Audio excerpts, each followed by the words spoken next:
पहले ग्रिंथियन ਦਾ ਤੀਸਰਾ ਅਧਿਆਇ ਸੰਤ ਜੀ ਗ੍ਰਿੰਥ ਦੇ ਚਰਚ ਨੂੰ ਚਿੱਠੀ ਲਿਖਦੇ, हे ਭਰਾਵੋ, ਮੈਂ ਤੁਹਾਡੇ ਨਾਲ ਇਸ ਤਰ੍ਹਾਂ ਨਾ ਬੋਲ ਸਕਿਆ ਜਿਸ ਤਰ੍ਹਾਂ ਆਤਮਿਕ ਨਾਲ, ਸਗੋਂ ਇਸ ਤਰ੍ਹਾਂ ਸਰੀਰ ਨਾਲ ਬੋਲੀਦਾ ਹੈ, ਜਿਸ ਤਰ੍ਹਾਂ ਉਹਨਾਂ ਨਾਲ ਜਿਹੜੇ ਮਸੀਹ ਵਿੱਚ ਨਿਆਣੇ ਹਨ। ਜਿੱਥੇ ਸਰੀਰ ਰਾਜ ਕਰਦਾ ਉੱਥੇ ਕਦੀ ਪਵਿੱਤਰਤਾਈ ਤੇ ਵਫਾਦਾਰੀ ਹੋ ਨਹੀਂ ਸਕਦੀ। ਸੰਤ ਕ੍ਰਿਸਚੀਅਨ ਦੇ ਚਰਚ ਦੇ ਨਾਲ ਨਾਰਾਜ਼, ਗੁੱਸੇ, ਕਿਉਂਕਿ ਕਈ ਲੜਾਈ ਝਗੜੇ ਹੋ ਰਹੇ ਸੀ, ਕਈ ਤਰ੍ਹਾਂ ਦੇ ਜੁਦੇ ਜੁਦੇ ਧੜੇ ਬਣੇ ਸੀਗੇ। ਉਹਨੇ ਆਪਣੇ ਪ੍ਰਚਾਰਕ ਚੁਣੇ, ਕਈ ਪ੍ਰਚਾਰਕ ਜਿਹੜੇ ਕਿ ਪਰਮੇਸ਼ਵਰ ਦੇ ਨਾਲ ਵੀ ਸਹੀ ਨਹੀਂ ਬਲਕਿ ਝੂਠੇ ਪ੍ਰਚਾਰਕ ਸੀ, ਜਿਨ੍ਹਾਂ ਨੇ ਸੰਤ ਪੌਲ ਨੂੰ ਵੀ ਕਬੂਲ ਨਹੀਂ ਕੀਤਾ ਬਲਕਿ ਉਹਨੂੰ ਵੀ ਤੁੱਛ ਸਮਝਿਆ। ਤਾਂ ਸੰਤ ਉਸ ਚਰਚ ਨੂੰ ਲਿਖਦੇ ਕਿ ਤੁਹਾਨੂੰ ਮੈਂ ਇਸ ਤਰ੍ਹਾਂ ਨਹੀਂ ਗੱਲ ਕਰ ਸਕਦਾ ਜਿੱਦਾਂ ਸਿਆਣੇ ਨਾਲ ਕਰੀ ਦੀ, ਕਿ ਤੁਹਾਨੂੰ ਇੰਨਾ ਚਿਰ ਹੋ ਗਿਆ ਜੀਸਸ ਨੂੰ ਮੰਨਦੇ, ਪਰ ਹਜੇ ਵੀ ਤੁਸੀਂ ਨਿਆਣੇ ਆ, ਹਜੇ ਤੁਸੀਂ ਵਧੇ ਫੁੱਲੇ ਨਹੀਂ ਆ। ਚਾਹੇ ਉਹਨੇ ਨਵਾਂ ਜਨਮ ਲਿਆ, ਪਰਮੇਸ਼ਵਰ ਦੀ ਆਤਮਾ ਇਸ ਚਰਚ ਦੇ ਵਿੱਚ ਆਈ, ਇਸ ਚਰਚ ਦੇ ਲੋਕੀ ਪਵਿੱਤਰ ਆਤਮਾ ਦੇ ਨਾਲ ਬਪਤਿਸਮਾ ਲਿਆ, ਉਹਨਾਂ ਵਿੱਚ ਰੱਬ ਦੀ ਆਤਮਾ ਸੀ, ਪਰ ਜਿਹੜੇ ਉਹਨਾਂ ਦੇ ਕੰਮ ਸੀਗੇ ਉਹ ਸਰੀਰਕ ਕੰਮ ਸੀਗੇ ਜਾਂ ਦੁਨਿਆਵੀ ਕੰਮ ਸੀਗੇ। ਕਿ ਸੰਤ ਕਹਿੰਦੇ ਕਿ ਤੁਹਾਨੂੰ ਇਸ ਵੇਲੇ ਰੱਬ ਦੇ ਵਿੱਚ ਕਾਫੀ ਵਧਣਾ ਚਾਹੀਦਾ, ਕਿਉਂਕਿ ਜਿਹੜਾ ਛੋਟਾ ਨਿਆਣਾ ਉਹ ਛੋਟਾ ਨਹੀਂ ਰਹਿੰਦਾ, ਉਹ ਵੱਧਦਾ ਆ, ਉਹ ਬੜਾ ਹੁੰਦਾ ਆ। ਪਰਮੇਸ਼ਵਰ ਵੀ ਚਾਹੁੰਦਾ ਕਿ ਅਸੀਂ ਪਰਮੇਸ਼ਵਰ ਦੇ ਵਿੱਚ ਵਧੀਏ, ਉਹਦੇ ਗਿਆਨ ਦੇ ਵਿੱਚ, ਉਹਦੀ ਸਮਝ ਦੇ ਵਿੱਚ, ਰਹਿਣੀ ਬਹਿਣੀ ਵਿੱਚ, ਬੋਲ ਚਾਲ ਵਿੱਚ, ਉੱਠਣ ਬੈਠਣ ਦੇ ਵਿੱਚ, ਕਿ ਸਾਰੀਆਂ ਚੀਜ਼ਾਂ ਦੇ ਵਿੱਚ ਅਸੀਂ ਜੀਸਸ ਨੂੰ ਜ਼ਾਹਰ ਕਰੀਏ, ਕਿ ਪਰਮੇਸ਼ਵਰ ਸਾਡੇ ਰਾਹੀਂ ਲੋਕਾਂ ਦੇ ਮੂਹਰੇ ਪ੍ਰਗਟ ਹੋਵੇ। ਜੀਸਸ ਨੇ ਕੀ ਕਿਹਾ? ਜਿਨ ਮੈਨੂੰ ਦੇਖ ਲਿਆ ਉਹਨ ਮੇਰੇ ਪਿਤਾ ਨੂੰ ਵੀ ਦੇਖ ਲਿਆ। ਸੋ ਇੱਥੇ ਚਰਚ ਜਿਹੜਾ ਕ੍ਰਿੰਥ ਦਾ ਸੀ, ਚਾਹੇ ਉਹਨਾਂ ਵਿੱਚ ਰੱਬ ਦੀ ਆਤਮਾ ਸੀ, ਪਰ ਰੱਬ ਦੇ ਵਿੱਚ ਉਹ ਹਜੇ ਬੇਸਮਝ ਸੀ। ਕਿ ਜਿੱਥੇ ਲੜਾਈ ਝਗੜੇ ਉੱਥੇ ਰੱਬ ਦੀ ਆਤਮਾ ਰਾਜ ਨਹੀਂ ਕਰਦੀ, ਕਿਉਂਕਿ ਰੱਬ ਲੜਾਈ ਝਗੜਾ ਨਹੀਂ ਆ, ਰੱਬ ਸ਼ਾਂਤੀ ਆ। ਸ਼ੈਤਾਨ ਆ ਜਿਹੜਾ ਚਰਚਾਂ 'ਚ ਆ ਲੋਕਾਂ ਦੇ ਵਿੱਚ ਲੜਾਈ ਝਗੜਾ ਲੈ ਕੇ ਆਉ, ਬਾਂਡੇ ਲੈ ਕੇ ਆਉ, ਇੱਕ ਦੂਏ ਨੂੰ ਇੱਕ ਦੂਏ ਦੇ ਖਿਲਾਫ ਕਰੂੰਗਾ, ਇੱਕ ਦੂਏ ਦੇ ਖਿਲਾਫ ਗੱਲਾਂ ਕਰਨਗੇ। ਬਾਹਰਲੇ ਜੋ ਮਰਜ਼ੀ ਕਹੀ ਜਾਣ, ਬਾਹਰਲੇ ਨੂੰ ਨਹੀਂ ਕੁਛ ਨਹੀਂ ਕਹਿਣਾ, ਪਰ ਜੇ ਚਰਚ ਦਾ ਕੋਈ ਜਾ ਕਹਿ ਦੇਵੇ ਉਹ ਰੁੱਸ ਜਾਂਦੇ ਆ, ਨਿੱਕੀ ਨਿੱਕੀ ਗੱਲ ਤੇ ਬੜੀ ਬਣਾ ਦਿੰਦੇ ਆ। ਬਾਹਰਲੇ ਪਾਪੀਆਂ ਦੀ ਮਦਦ ਕਰਨ ਲਈ ਉਹ ਨੱਠਦੇ ਆ, ਪਰ ਜੇ ਚਰਚ ਦੇ ਲੋਕਾਂ ਦੀ ਮਦਦ ਕਰਨੀ ਹੋਵੇ ਤਾਂ ਉਹ ਕਰਨ ਨੂੰ ਤਿਆਰ ਨਹੀਂ, ਕਿਉਂਕਿ ਉਹ ਸਰੀਰਕ ਆ। ਉਹਨਾਂ ਦੇ ਕੰਮਾਂ ਤੋਂ ਪਤਾ ਲੱਗਦਾ ਕਿ ਚਾਹੇ ਉਹਨਾਂ ਨੂੰ ਇੰਨਾ ਚਿਰ ਜੀਸਸ ਵਿੱਚ ਹੋ ਗਿਆ ਆਂਦਿਆਂ ਨੂੰ, ਉਹ ਵਧੇ ਨਹੀਂ, ਉਹ ਨਿਆਣੇ ਦੇ ਨਿਆਣੇ ਹੀ ਰਹੇ, ਉਹ ਸਿਆਣੇ ਨਹੀਂ ਹੋਏ। ਉਹਨਾਂ ਦੇ ਮੂੰਹ ਦੇ ਵਿੱਚ ਹਜੇ ਚਮਚਾ ਆ। ਉਹਨਾਂ ਜਵਾਨੀਆਂ ਵਿੱਚ, ਸੰਤ ਪੌਲ ਦੇ ਜਮਾਨਿਆਂ 'ਚ ਦੁੱਧ ਦੀਆਂ ਬੋਤਲਾਂ ਜਾਂ ਨਿਪਲਾਂ ਨਹੀਂ ਸੀ ਹੁੰਦੀਆਂ, ਨਿਆਣੇ ਨੂੰ ਚਮਚੇ ਨਾਲ ਉਹਦੇ ਮੂੰਹ 'ਚ ਦੁੱਧ ਪਾਇਆ ਜਾਂਦਾ ਸੀ। ਸੋ ਜਿਹੜੇ ਕ੍ਰਿੰਥ ਦਾ ਚਰਚ ਆ, ਉਹ ਚਰਚ ਆ ਜਿਨ੍ਹਾਂ ਦੇ ਮੂੰਹ ਦੇ ਵਿੱਚ ਹਜੇ ਚਮਚਾ ਦੁੱਧ ਵਾਲਾ, ਉਹ ਸਿਆਣੇ ਨਹੀਂ ਹੋਏ ਰੋਟੀ ਖਾਣ ਨੂੰ, ਉਹ ਹਜੇ ਦੁੱਧ ਪੀਂਦੇ। ਸੰਤ ਜੀ ਕਹਿੰਦੇ ਆ ਕ੍ਰਿੰਥ ਦਾ ਚਰਚ ਕਿਉਂ ਨਹੀਂ ਵਧਿਆ? ਕਈ ਵਾਰੀ ਲੋਕੀ ਕਿਉਂ ਨਹੀਂ ਵੱਧਦੇ? ਉਹਨਾਂ ਦੀ ਆਤਮਾ ਉੱਥੇ ਦੀ ਉੱਥੇ ਕਿਉਂ ਰਹਿੰਦੀ ਜਿਸ ਤਰ੍ਹਾਂ ਉਹ ਪਹਿਲਾਂ ਰੱਬ ਦੇ ਵਿੱਚ ਆਈ ਸੀ? ਨਾ ਉਹ ਰੱਬ ਦੇ ਗਿਆਨ 'ਚ ਵਧੇ, ਨਾ ਸਮਝ ਦੇ ਵਿੱਚ ਵਧੇ, ਨਾ ਉਹਨਾਂ ਦੀ ਰਹਿਣੀ ਬਹਿਣੀ 'ਚ ਜੀਸਸ ਦਿਸਦਾ, ਨਾ ਉਹਨਾਂ ਦੇ ਚਾਲ ਚੱਲਣ ਦੇ ਵਿੱਚ ਜੀਸਸ ਦਿਸਦਾ, ਅਤੇ ਨਾ ਉਹਨਾਂ ਦੇ ਬੋਲਾਂ ਦੇ ਵਿੱਚ ਜੀਸਸ ਦਿਸਦਾ। ਪਰ ਜਦੋਂ ਤੁਸੀਂ ਉਹਨਾਂ ਲੋਕਾਂ ਵੱਲ ਦੇਖੋ, ਤੁਹਾਨੂੰ ਸਿਰਫ ਸਰੀਰਕ ਜਾਂ ਦੁਨਿਆਵੀ ਹਰਕਤਾਂ ਨਜ਼ਰ ਆਉਣਗੀਆਂ, ਦੁਨਿਆਵੀ ਆਦਤਾਂ, ਆਤਮਿਕ ਆਦਤਾਂ ਨਹੀਂ। ਪਰਮੇਸ਼ਵਰ ਚਾਹੁੰਦਾ ਉਹਦੇ ਲੋਕੀ ਵਧੇ ਫੁੱਲੇ। ਡੇਵਿਡ ਵੀ ਕਹਿੰਦਾ ਪ੍ਰਭੂ ਮੇਰਾ ਚਰਵਾਹਾ ਆ, ਪਰ ਉਹ ਕੀ ਕਹਿੰਦਾ? ਮੈਨੂੰ ਹਰੇ ਹਰੇ ਘਾਵਾਂ ਕੋਲ ਬਿਠਾਉਂਦਾ ਆ, ਲਿਜਾਂਦਾ ਆ। ਕਿ ਪਰਮੇਸ਼ਵਰ ਹਮੇਸ਼ਾ ਆਪਣੇ ਲੋਕਾਂ ਦੀ ਆਤਮਿਕ ਭੁੱਖ ਰਜਾਉਣ ਨੂੰ ਤਿਆਰ ਆ। ਰੱਬ ਉਹਨਾਂ ਨੂੰ ਵਧਾਉਣਾ ਚਾਹੁੰਦਾ ਕਿ ਉਹ ਖੁਰਾਕ ਖਾਣ, ਰੱਬ ਦੇ ਬਚਨਾਂ ਉੱਤੇ ਆਪਣੀ ਜ਼ਿੰਦਗੀ ਬਤੀਤ ਕਰਨ, ਤਾਂ ਕਿ ਉਹ ਰੱਬ ਦੇ ਵਿੱਚ ਤਕੜੇ ਹੋਣ, ਤਕੜੇ ਤਾਂ ਨਹੀਂ ਹੁੰਦੇ ਜਾਂ ਤਾਂ ਉਹ ਰੱਬ ਦੇ ਵਚਨ ਚੰਗੀ ਤਰ੍ਹਾਂ ਸੁਣਦੇ ਨਹੀਂ, ਜਾਂ ਉਹ ਆਪਣਾ ਪਿਆਰ ਖੋ ਬੈਠੇ। ਰੱਬ ਚਾਰਾ ਦਿੰਦਾ ਪਰ ਉਹ ਖਾਂਦੇ ਨਹੀਂ। ਹਰੇਕ ਹਫ਼ਤੇ ਰੱਬ ਉਹਨਾਂ ਨੂੰ ਨਵਾਂ ਚਾਰਾ ਦਿੰਦਾ। ਸਾਨੂੰ ਰੱਬ ਦੱਸਦਾ ਸਾਨੂੰ ਕਿੱਦਾਂ ਰਹਿਣਾ ਚਾਹੀਦਾ, ਕਿੱਦਾਂ ਬੋਲਣਾ ਚਾਹੀਦਾ, ਸਾਡੀਆਂ ਹਰਕਤਾਂ ਕਿੱਦਾਂ ਦੀਆਂ ਹੋਣੀਆਂ ਚਾਹੀਦੀਆਂ, ਸਾਨੂੰ ਕਿੱਦਾਂ ਇੱਕ ਦੂਸਰੇ ਲਈ ਆਪਣੀ ਜਾਨ ਵੀ ਦੇਣ ਨੂੰ ਤਿਆਰ ਹੋਣਾ ਚਾਹੀਦਾ, ਜਿਸ ਤਰ੍ਹਾਂ ਜੀਸਸ ਨੇ ਕਿਹਾ ਸੀ। ਸਾਨੂੰ ਸਾਰਾ ਸਿੱਖਿਆ ਮਿਲਦੀ ਆ, ਅਸੀਂ ਉਹ ਗ੍ਰਹਿਣ ਨਹੀਂ ਕਰਦੇ, ਉਹ ਸਿੱਖਿਆ ਤੇ ਚੱਲਦੇ ਹੀ। ਸੋ ਚਾਹੇ ਰੱਬ ਸਾਨੂੰ ਹਰੇ ਘਾਵਾਂ ਕੋਲ ਲੈ ਕੇ ਵੀ ਜਾਂਦਾ, ਉਹਦਾ ਸਾਨੂੰ ਫਾਇਦਾ ਨਹੀਂ ਹੈ, ਕਿਉਂਕਿ ਅਸੀਂ ਉਹ ਖਾਂਦੇ ਨਹੀਂ ਹਾਂ।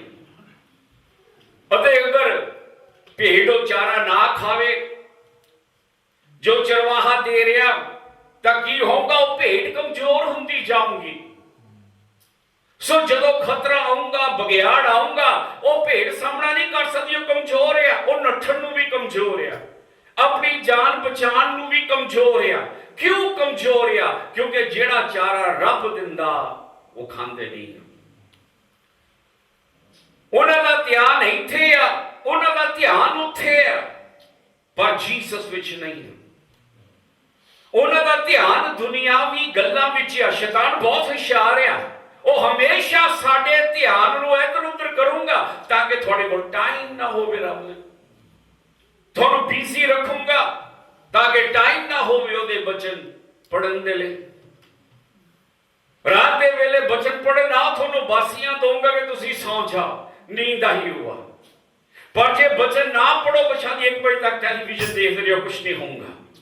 ਕਿਉਂਕਿ ਸ਼ੈਤਾਨ ਤੁਹਾਡੇ ਦਿਮਾਗ ਨੂੰ ਜ਼ਰੂਰ ਰੱਬ ਤੋਂ ਦੂਰ ਕਰਨ ਦੀ ਕੋਸ਼ਿਸ਼ ਕਰੂੰਗਾ। ਸ਼ੈਤਾਨ ਤੇ ਉਰਲੇ ਲੁਕਣਾ ਸੌਖਾ ਆ, ਕਹਿਣਾ ਸੌਖਾ ਸ਼ੈਤਾਨ ਕਰਦਾ, ਸ਼ੈਤਾਨ ਕਰਦਾ। ਪਰ ਬਾਈਬਲ ਦੱਸਦੀ ਰੱਬ ਨੇ ਸਾਨੂੰ ਸ਼ਕਤੀ ਦਿੱਤੀ ਆ ਸ਼ੈਤਾਨ ਉੱਤੇ ਫਤਿਹ ਪਾਉਣ ਦੇ ਲਈ। ਸੋ ਅਸੀਂ ਸ਼ੈਤਾਨ ਦਾ ਵੀ ਪੱਜ ਵਰਤ ਨਹੀਂ ਸਕਦੇ। ਰੱਬ ਨੇ ਕਹਿਣਾ ਮੈਂ ਤੈਨੂੰ ਸ਼ਕਤੀ ਦਿੱਤੀ ਆ ਕਿ ਜੇ ਸ਼ੈਤਾਨ ਇੱਦਾਂ ਕਰਦਾ ਤੂੰ ਉਹਨੂੰ ਦਬਕਾ ਦੇ, ਤਾਂ ਉਹਦਾ ਸਾਹਮਣਾ ਕਰ। ਇਸ ਕਰਕੇ ਪਰਮੇਸ਼ਵਰ ਦੇ ਲੋਕ ਹਜੇ ਨਿਆਣੇ ਆ, ਕਿਉਂਕਿ ਉਹ ਚਾਰਾ ਜਿਹੜਾ ਰੱਬ ਦਿੰਦਾ ਉਹ ਖਾਂਦੇ ਨਹੀਂ ਆ। ਪ੍ਰਚਾਰ ਸੁਣਦੇ ਆ, ਆਮੇਨ ਕਹਿੰਦੇ ਆ, ਪਰ ਜਦੋਂ ਘਰ ਜਾਂਦੇ ਆ ਉਹ ਫਿਰ ਦੁਨੀਆਵੀ। ਉਹ ਪ੍ਰਚਾਰ ਨੇ ਕੋਈ ਅਸਰ ਨਹੀਂ ਕੀਤਾ, ਰੱਬ ਦੇ ਬੱਚਿਆਂ ਨੇ ਅਸਰ ਨਹੀਂ ਕੀਤਾ। ਹਰੇਕ ਹਫ਼ਤੇ ਰੱਬ ਨਵਾਂ ਚਾਰਾ ਦਿੰਦਾ, ਪਰ ਭੇਡਾਂ ਖਾਂਦੀਆਂ ਨਹੀਂ। ਉਹ ਹਜੇ ਨਿਆਣੇ ਆ, ਹਜੇ ਵੀ ਉਹਨਾਂ ਦੇ ਮੂੰਹ ਦੇ ਵਿੱਚ ਚਮਚਾ ਆ, ਹਜੇ ਵੀ ਉਹ ਦੁੱਧ ਪੀਂਦੇ ਆ। ਸਧਾਰਨ ਚੀਜ਼ਾਂ ਉਹਨਾਂ ਨੂੰ ਪਤਾ ਜੀਸਸ ਬਾਰੇ, ਰੱਬ ਦੀ ਡੂੰਘਾਈ ਨਹੀਂ ਹਜੇ ਉਹ ਜਾਣਦੇ, ਕਿਉਂਕਿ ਹਜੇ ਉਹ ਬੱਚੇ ਆ ਅਤੇ ਹਜੇ ਉਹ ਨਿਆਣੇ ਆ। ਇਸ ਕਰਕੇ ਸੰਤ ਜੀ ਇਹ ਚਰਚ ਦੇ ਨਾਲ ਨਾਰਾਜ਼ ਆ ਕਿ ਹੁਣ ਨੂੰ ਉਹਨਾਂ ਨੂੰ ਕਾਫੀ ਵਧਣਾ ਚਾਹੀਦਾ ਸੀਗਾ। ਸੰਤ ਕੁਰਿੰਥ ਦੇ ਵਿੱਚ ਕੱਲਾ 1.5 ਸਾਲ ਰਹੇ। ਉਹਨਾਂ ਦਿਨਾਂ ਦੇ ਵਿੱਚ ਇਹਨਾਂ ਯਾਦ ਰੱਖੋ, ਉਹਨਾਂ ਕੋਲ ਬਾਈਬਲਾਂ ਨਹੀਂ ਸੀ।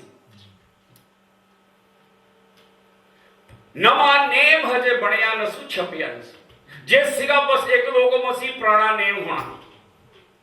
ਪਰ 1.5 ਸਾਲ ਦੀ ਜੋ ਨਹੀਂ ਸਿੱਖਿਆ ਪ੍ਰਾਪਤ ਕੀਤੀ ਸੰਤ ਤੋਂ, ਉਹ ਸਿੱਖਿਆ ਉੱਤੇ ਉਤਰੇ। ਜਦ ਉਹਨਾਂ ਨੂੰ ਤੁਰਨਾ ਪੈਣਾ ਸੀ, ਕੋਈ ਕਿਤਾਬ ਨਹੀਂ ਜਿਹੜੀ ਉਹ ਪੜ੍ਹ ਸਕਦੇ ਸੀ, ਬਾਈਬਲ ਨਹੀਂ ਜੋ ਸੀ ਉਹ ਪੜ੍ਹ ਸਕਦੇ ਸੀ। ਤਾਂ ਸੰਤ ਫਿਰ ਵੀ ਉਹਨਾਂ ਨਾਲ ਗੁੱਸੇ ਆ ਕਿ ਜੋ ਦਿੱਤੀ ਹੋਈ ਸਿੱਖਿਆ ਸੀ ਉਹਦੇ ਉੱਤੇ ਉਹ ਕਿਉਂ ਨਹੀਂ ਚੱਲੇ। ਅਗਰ ਸੰਤ ਜੀ ਚਿੱਠੀ ਲਿਖਣ, ਤੁਹਾਨੂੰ ਪਤਾ ਉਹਨਾਂ ਦਿਨਾਂ 'ਚ ਕਈ ਵਾਰੀ ਮਹੀਨੇ ਅਤੇ ਕਈ ਵਾਰੀ ਸਾਲ ਵੀ ਲੱਗ ਸਕਦਾ ਸੀ ਚਿੱਠੀ ਪਹੁੰਚਣ ਲਈ। ਅੱਜ ਅਸੀਂ ਰੱਬ ਦੇ ਮੂਹਰੇ ਕਿੱਦਾਂ ਖੜਾਂਗੇ? ਸਾਡੇ ਸਾਰਿਆਂ ਕੋਲ ਰੱਬ ਦੇ ਵਚਨ ਆ, ਸਾਡੇ ਸਾਰਿਆਂ ਕੋਲ ਬਾਈਬਲ ਆ ਜਿਹੜੀ ਅਸੀਂ ਪੜ੍ਹ ਸਕਦੇ ਹਾਂ। ਕੀ ਪਾਛਿਆ? ਸਾਡੇ ਸਾਰਿਆਂ ਕੋਲ ਪਰਮੇਸ਼ਵਰ ਦੇ ਵਚਨ ਆ, ਪਰ ਫਿਰ ਵੀ ਸ਼ੈਤਾਨ ਵਰਤੂਗਾ ਸਾਨੂੰ ਇੱਕ ਦੂਏ ਦੇ ਖਿਲਾਫ ਉੱਠਣ ਲਈ, ਜਦ ਕਿ ਰੱਬ ਦੇ ਵਚਨ ਬਾਰ-ਬਾਰ ਕਹਿੰਦੇ ਗਲਤ ਆ। ਜੇ ਚਰਚ ਦਾ ਕੋਈ ਗੱਲ ਕਹਿ ਦੇਵੇ, ਰੁੱਸ ਜਾਂਦੇ। ਮੈਨੂੰ ਏਦਾਂ ਕਿਹਾ ਸੀ, ਬਾਹਰਲੇ ਪਾਪੀ ਉਹਨਾਂ ਦੀ ਰੱਬ ਦੀ ਬੇਇੱਜ਼ਤੀ ਕਰਦੇ ਆ, ਉਹ ਤਾਂ ਵੀ ਉਹਨਾਂ ਨਾਲ ਠੀਕ ਆ। ਬਾਹਰਲੇ ਪਾਪੀ ਉਹਨਾਂ ਨੂੰ ਗਾਲਾਂ ਵੀ ਕੱਢਦੇ ਆ, ਤਾਂ ਵੀ ਉਹਨਾਂ ਨਾਲ ਠੀਕ ਆ। ਪਰ ਤੇ ਚਰਚ ਦਾ ਕਹਿ ਦੇਵੇ और उसके बह जाते, क्यों? कुछ नहीं रखे। ਰੱਬ ਦੀ ਆਤਮਾ ਉਹਨਾਂ ਉੱਤੇ ਰਾਜ ਨਹੀਂ ਕਰਦੀ, ਕਿਉਂਕਿ ਰੱਬ ਦੀ ਆਤਮਾ ਕੀ ਕਹਿੰਦੀ ਆ? ਉਹਦੀ ਆਤਮਾ ਕਹਿੰਦੀ ਆ ਹਮੇਸ਼ਾ ਸਾਰਿਆਂ ਨਾਲ ਸ਼ਾਂਤੀ ਰੱਖ, ਗਲਤੀ ਕੀਤੀ ਉਹਨੂੰ ਮਾਫ ਕਰ। ਇੱਕ ਦੂਜੇ ਦੀ ਮਦਦ ਲਈ, ਚਰਚ ਦੀ ਮਦਦ ਕਰਨੀ ਹੋਵੇ ਤਾਂ ਕਈ ਐਸੇ ਕਰਨ ਨੂੰ ਤਿਆਰ ਨਹੀਂ, ਫਿਰ ਉਹਨਾਂ ਕੋਲ ਭੱਜ ਜਾ, ਉਹ ਤਾਂ ਮੈਨੂੰ ਵਰਤਦੇ ਰਹਿੰਦੇ ਆ। ਬਾਹਰਲੇ ਪਾਪੀਆਂ ਲਈ ਉਹ ਸਾਰਾ ਕੁਝ ਕਰਨ ਨੂੰ ਤਿਆਰ ਹੈ, ਉਹਨਾਂ ਦੀ ਮਦਦ ਕਰਨ ਨੂੰ ਤਿਆਰ ਹੈ, ਉਹਨਾਂ ਲਈ ਇੱਧਰ ਉੱਧਰ ਨੱਠਣ ਨੂੰ ਵੀ ਤਿਆਰ ਹੈ। ਉਹਨਾਂ ਦੇ ਪਾਪੀ ਦੋਸਤ ਹਸਪਤਾਲ ਪਹੁੰਚ ਜਾਣ ਤਾਂ ਜ਼ਰੂਰ ਖਬਰ ਨੂੰ ਜਾਣਗੇ, ਪਰ ਇੱਥੇ ਦੇ ਚਰਚ ਦਾ ਮੈਂਬਰ ਚਲ ਜਾਵੇ ਤੇ ਕੋਈ ਜਾਊਗਾ ਨਹੀਂ, ਟਾਈਮ ਨਹੀਂ। ਦੇਖਣ ਨੂੰ ਲੱਗਦਾ ਲੋਕੀ ਜਿੰਨਾ ਮਰਜੀ ਰੱਬ ਰੱਬ ਕਰਨ, ਤਾਂ ਹੀ ਜੀਸਸ ਕਹਿੰਦਾ ਫਲ ਦੇਖੋ। ਇਹ ਨਾ ਦੇਖੋ ਲੋਕੀ ਰੱਬ ਰੱਬ ਕਰਦੇ ਆ, ਜਾਂ ਲੋਕੀ ਕਹਿੰਦੇ ਕਿ ਅਸੀਂ ਬਾਈਬਲ ਪੜ੍ਹਦੇ ਆ, ਵਰਤ ਰੱਖਦੇ ਆ, ਕਰਦੇ, ਉਹ ਚੀਜ਼ਾਂ ਵੱਲ ਨਾ ਦੇਖੋ, ਉਹਦੇ ਕੰਮ ਦੇ। ਕਿ ਜਿਹੜਾ ਬੰਦਾ ਰੱਬ 'ਚ ਆ ਉਹਨੂੰ ਦੁਹਾਈ ਪਾਉਣ ਦੀ ਲੋੜ ਨਹੀਂ, ਉਹਦੇ ਕੰਮ ਜ਼ਾਹਰ ਹੋਣਗੇ। ਸੰਤ ਜੀ ਕੁਰਿੰਥ ਨਾਲ ਨਾਰਾਜ਼ ਆ ਕਿ ਉਹ ਹਜੇ ਬੱਚੇ ਆ, ਰੱਬ ਦੇ ਵਿੱਚੋਂ ਕਿਉਂ ਨਹੀਂ ਵਧੇ? ਜਦੋਂ ਕਿ ਉਹਨਾਂ ਨੂੰ ਸਿੱਖਿਆ ਦਿੱਤੀ ਗਈ।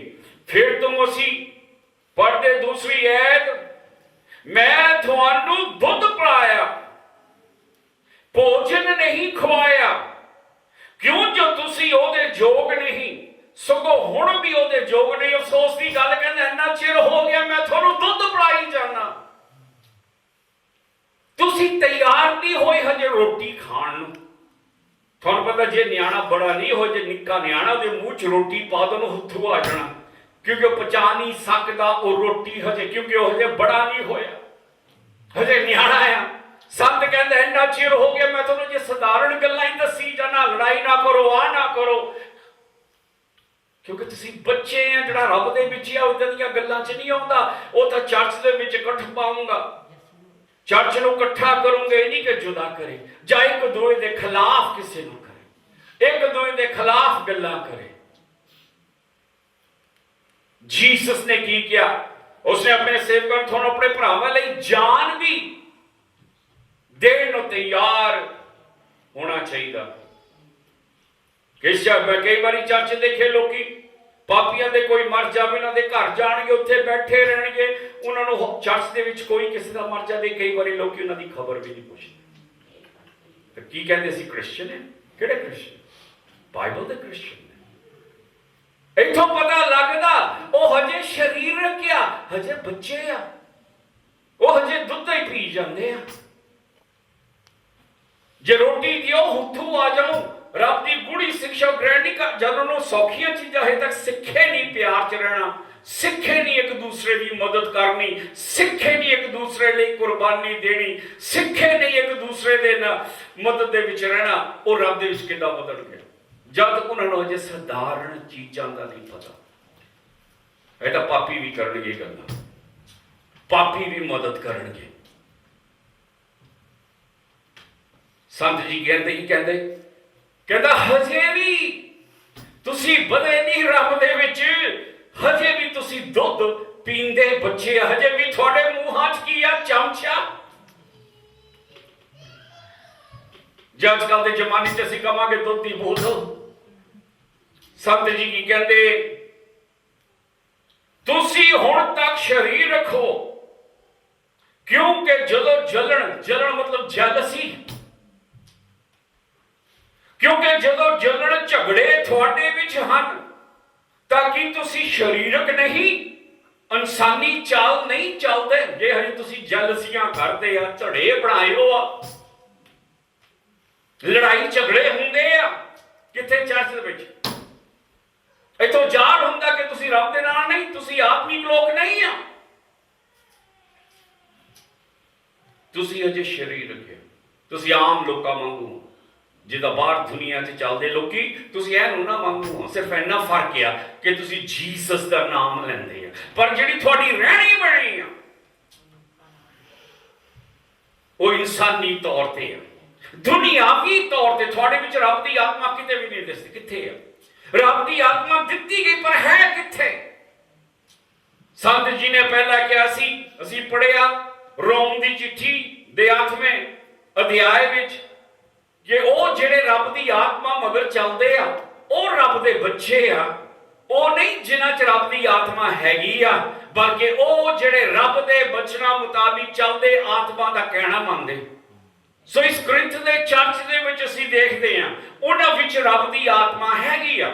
ਉਹਨੇ ਬਪਤਿਸਮਾ ਲਿਆ, ਪਵਿੱਤਰ ਆਤਮਾ ਉਹਨਾਂ ਦੇ ਵਿੱਚ ਆਈ, ਅਜੀਬ ਜ਼ੁਬਾਨ ਦੇ ਵਿੱਚੋਂ ਬੋਲਦੇ, ਰੱਬ ਦੇ ਤੋਹਫੇ ਜਾਂ ਆਤਮਾ ਦੇ ਤੋਹਫੇ ਨਾਲ ਕੋੜਿਆ, ਜਿਸ ਤਰ੍ਹਾਂ ਭਵਿੱਖਬਾਣੀਆਂ, ਪ੍ਰਚਾਰ, ਪਰ ਇਹ ਸਾਰੀਆਂ ਚੀਜ਼ਾਂ ਹੁੰਦੇ ਦੇ ਬਾਵਜੂਦ ਵੀ ਉਹ ਖਾਲੀ ਦੇ ਖਾਲੀ ਆ, ਕਿਉਂਕਿ ਉਹਨਾਂ ਦੀ ਜਿਹੜੀ ਰਹਿਣੀ ਬਹਿਣੀ ਆ ਉਹ ਰੱਬ ਦੀ ਆਤਮਾ ਮੁਤਾਬਿਕ ਨਹੀਂ। ਆਤਮਾ ਉਹਨਾਂ ਦੇ ਅੰਦਰ ਹੈਗੀ ਆ, ਪਰ ਆਤਮਾ ਉਹਨਾਂ ਉੱਤੇ ਰਾਜ ਨਹੀਂ ਕਰਦੀ। ਉਹ ਆਤਮਾ ਦਾ ਕਹਿਣਾ ਨਹੀਂ ਮੰਨਦੇ। ਹਜੇ ਤੱਕ ਕੀ ਆ, ਉਹਦੇ ਮੂੰਹ ਦੇ ਵਿੱਚ ਚਮਚਾ, ਹਜੇ ਉਹ ਬੱਚੇ ਆ, ਹਜੇ ਉਹ ਦੁੱਧ ਪੀਂਦੇ, ਰੱਬ ਦੇ ਵਿੱਚ ਜਰਾ ਵੀ ਨਹੀਂ ਉਹ ਵਧੇ। ਜਿਸ ਤਰ੍ਹਾਂ ਰੱਬ ਚਾਹੁੰਦਾ ਕਿ ਉਹਨਾਂ ਨੂੰ ਹੁਣ ਤੱਕ ਆਤਮਿਕ ਲੋਕ ਹੋਣਾ ਚਾਹੀਦਾ ਸੀਗਾ।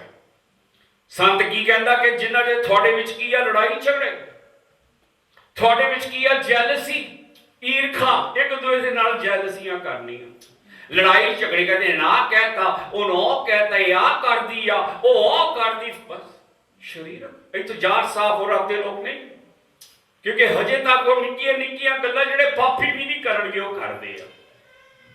ਕਿਉਂਕਿ ਸ਼ੈਤਾਨ ਚਾਹੇ ਰੱਬ ਦੀ ਆਤਮਾ ਨਾਲ ਹੋਵੇ, ਪਰ ਉਹਨਾਂ ਨੂੰ ਕੌਣ, ਰੱਬ ਦੀ ਆਤਮਾ ਨਹੀਂ ਚਲਾ ਰਹੀ, ਸ਼ੈਤਾਨ ਚਲਾ ਰਿਹਾ ਹੈ। ਸੰਤ ਜੀ ਫਿਰ ਤੋਂ ਤੀਸਰੀ ਐਤ ਪੜ੍ਹਦੇ, ਤੁਸੀਂ ਹੁਣ ਤੱਕ ਸਰੀਰ ਰੱਖੋ ਜਦੋਂ ਜਲਣ ਅਤੇ ਝਗੜੇ ਤੁਹਾਡੇ ਵਿੱਚ ਹਨ, ਤਾਂ ਕਿ ਤੁਸੀਂ ਸਰੀਰਕ ਨਹੀਂ, ਇਨਸਾਨੀ ਚਾਲ ਨਹੀਂ ਚੱਲਦੇ।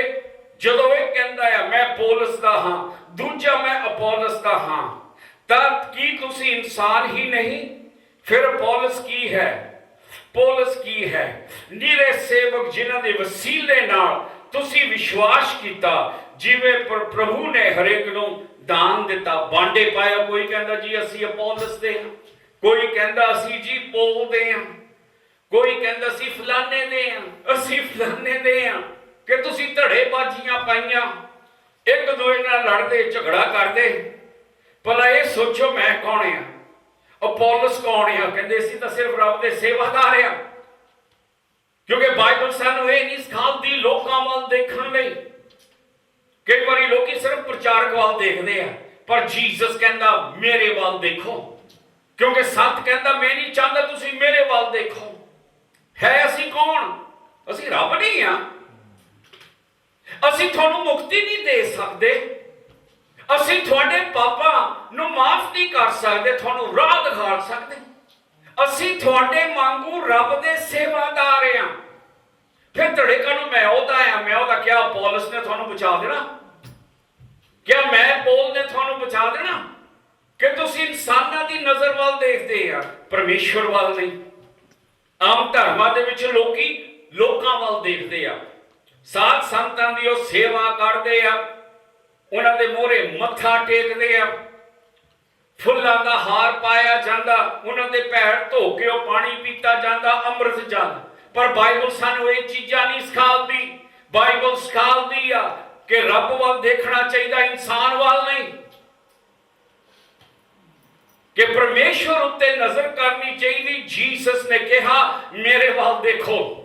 ਅਤੇ ਬਾਈਬਲ ਸਾਨੂੰ ਦੱਸਦੀ ਆ ਕਿ ਉਧਰੋਂ ਖਤਰਾ ਪੈਦਾ ਹੁੰਦਾ ਜਦੋਂ ਅਸੀਂ ਆਪਣੀਆਂ ਨਜ਼ਰਾਂ ਨੂੰ ਜੀਸਸ ਤੋਂ ਹਟਾ ਕੇ ਹੋਰ ਚੀਜ਼ਾਂ ਵੱਲ ਦੇਖਣ ਲੱਗ ਪੈਂਦੇ ਆ।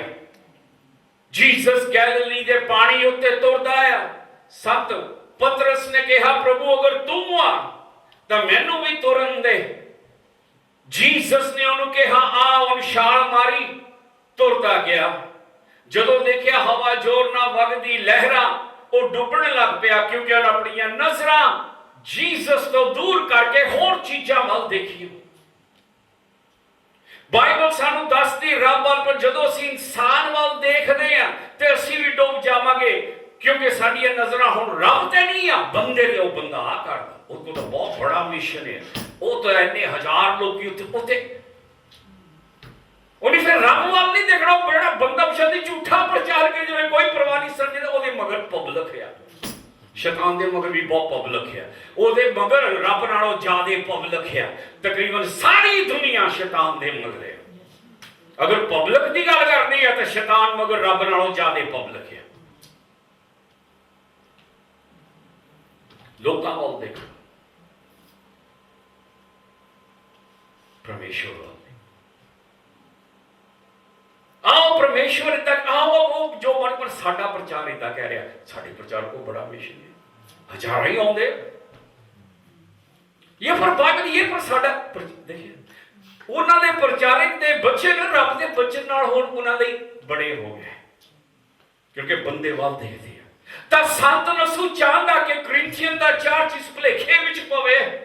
ਉਹ ਕਹਿੰਦਾ ਤੁਸੀਂ ਸਾਡੇ ਵੱਲ ਕਿਉਂ ਦੇਖਦੇ, ਧੜੇਬਾਜ਼ੀਆਂ ਕਿਉਂ ਬਣਾਸੀ ਹੈ ਕੌਣ, ਅਸੀਂ ਤੁਹਾਡੇ ਵਰਗੇ ਆ, ਰੱਬ ਦੇ ਸੇਵਾਦਾਰ। ਕਿ ਜਦੋਂ ਤੁਸੀਂ ਸਾਡੇ ਵੱਲ ਦੇਖੋ, ਅਸੀਂ ਚਾਹੁੰਦੇ ਤੁਸੀਂ ਸਾਡੇ ਵੱਲ ਦੇਖੋ ਕਿ ਅਸੀਂ ਰੱਬ ਦੇ ਸੇਵਾਦਾਰ ਆ, ਰੱਬ ਨਹੀਂ ਆ। ਸੰਤ ਜੀ ਫਿਰ ਤੁਸੀਂ ਕਹਿੰਦੇ ਆ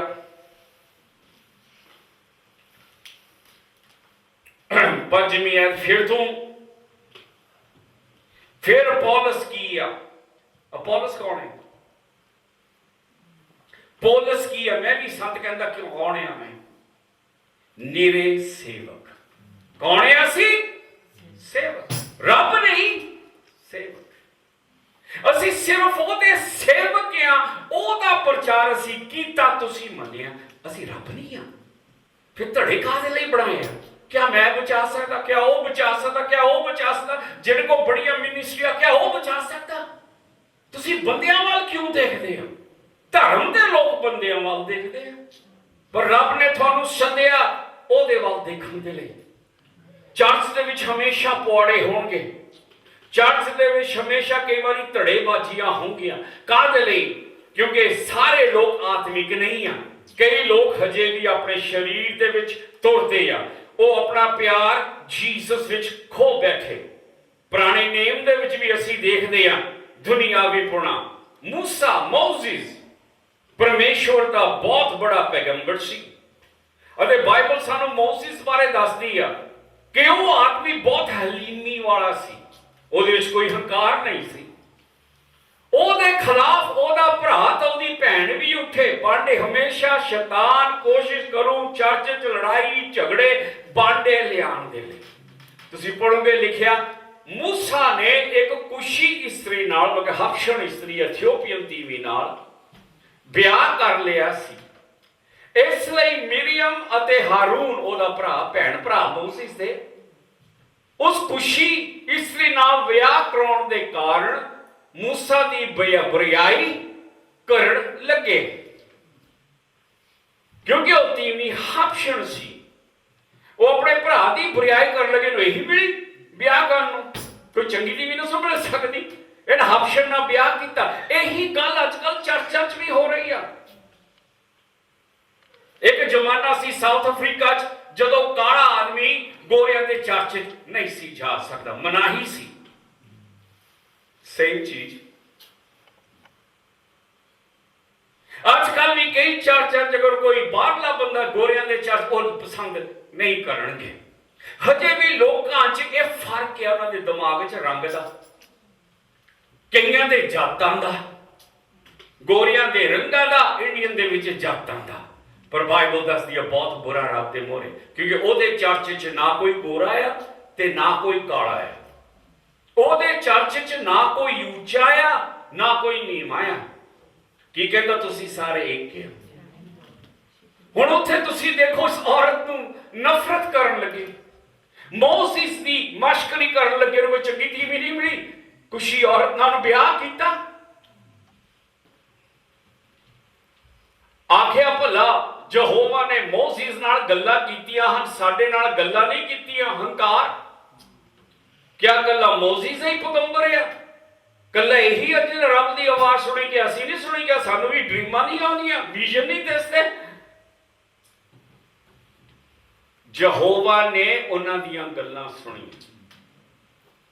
हुण मूसा सारे आदमी नालों जिहड़े धरती उत्ते वसदे सन बहुत ही हलीम सुभाव दा सी, फिर यहोवा ने एकदम मूसा, हारून ते मरियम नू आख्या, तुसी तिन्ने मंडली दे तंबू कोल आ जाओ। तदों तिन्ने बाहर आए।